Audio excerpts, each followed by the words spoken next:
আসসালামু আলাইকুম সুপ্রিয় শিক্ষার্থী, তোমাদেরকে সকালবেলায় পিয়াজ ফুলের শুভেচ্ছা জানাচ্ছি। দেখো, আজকে পিয়াজ ফুল নিয়ে আসার একটা বিশেষ কারণ আছে।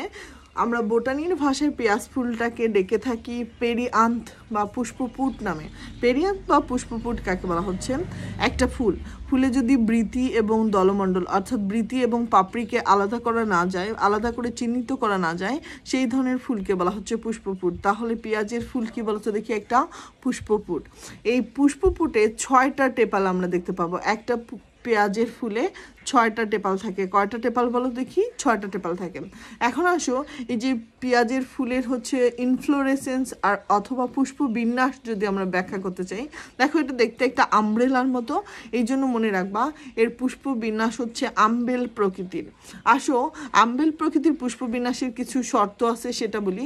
পেডাঙ্কল একটা থাকবে, অর্থাৎ বৃন্ত একটা থাকবে, এবং বৃন্ত একটা পয়েন্ট থেকে অনেকগুলো পেডিসেল বের হবে। এই যে পেডিসেলগুলো সবাই সমান দৈর্ঘ্য বিশিষ্ট হবে। আবারও বলছি, পেঁয়াজের ফুলকে বলা হচ্ছে পেরিয়ান্থ বা পুষ্পপুট।